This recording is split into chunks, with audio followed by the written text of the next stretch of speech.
Hello students, today we will discuss about the question number 8 and question 422 margin 19. There are many different types of aliphatic and aromatic hydrocarbons. Name a naturally occurring source of aliphatic and aromatic hydrocarbons and outline how different hydrocarbons are responsible or separated from the source. Name of the source. Actually, aliphatic and aromatic hydrocarbons can be formed from the crude oil or petroleum. Outline of separation of hydrocarbons, and here the separation, actually the fractional distillation is the process that is used for the separation of different hydrocarbons in the, or we can say separation on the basis of their boiling points. When alkanes are heated to high temperature in the absence of air, the molecules can break into smaller molecules.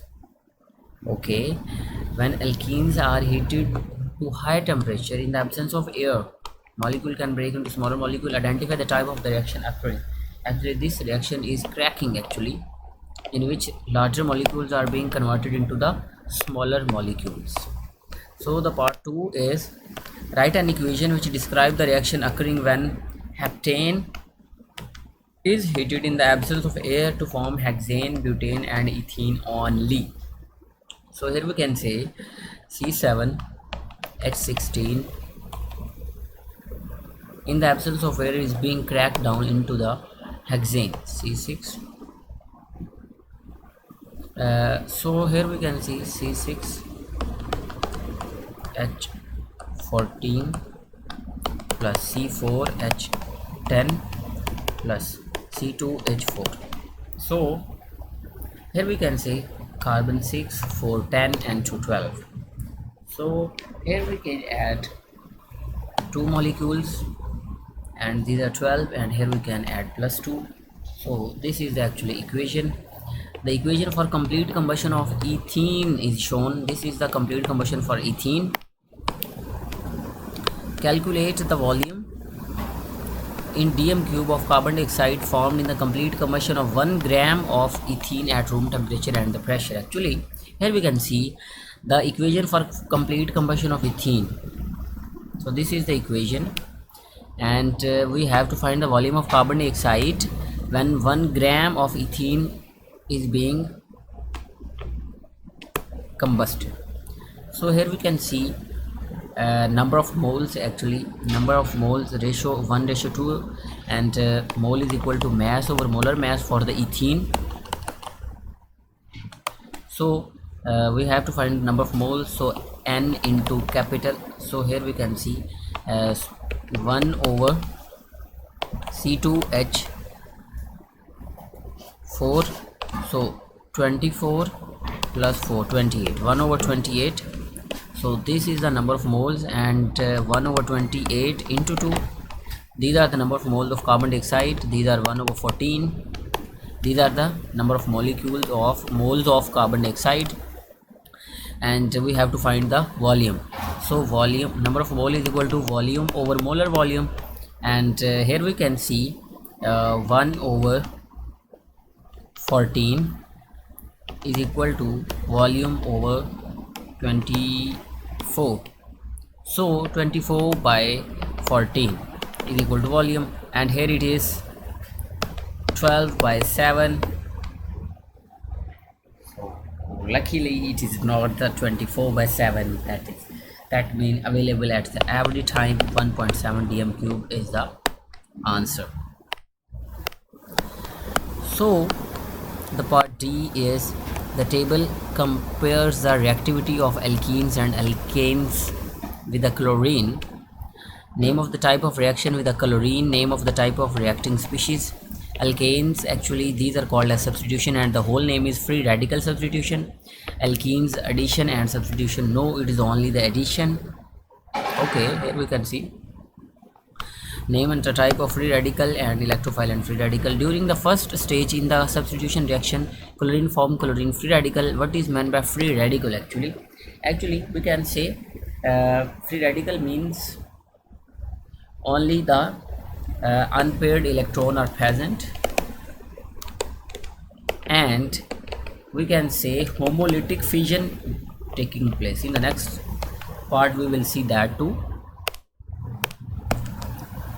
So here is actually the next part: name and explain the type of bond breaking which occurs to form the chlorine free radical.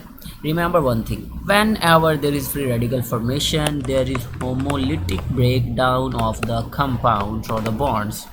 Homolytic breakdown.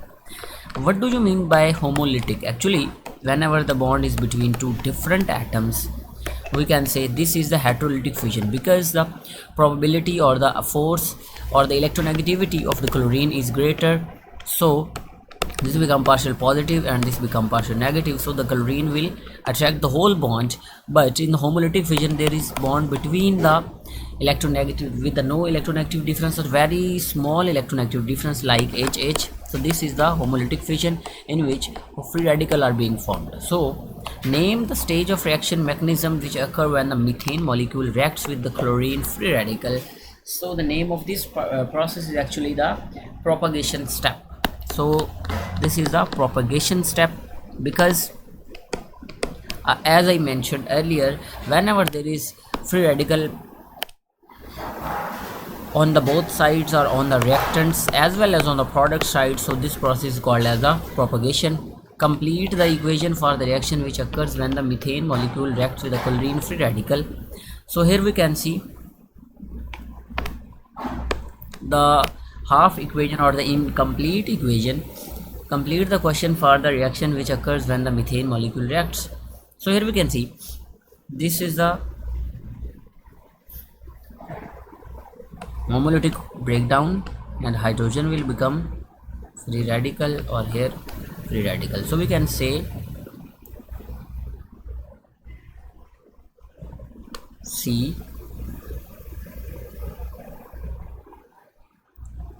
H3, this is the free radical, plus HCl. Very simple. So the part 5, carbon atoms can form a sigma and pi bonds within hydrocarbon molecules. Explain the following statements with reference to sigma and pi bonds. So here we can say alkenes react with the electrophiles but alkanes do not. Actually we can say alkenes contain double bond actually, and whenever there is double bond, first bond is the sigma bond but the second bond is the pi bond. So we can see pi bond is actually the diffused bond and it is easily attacked bond, but the sigma bond is very strong bond, it can't be broken down easily. So this is the how we can say electrophiles are attracted or towards the pi electrons, or we can say electrophiles are attracted towards the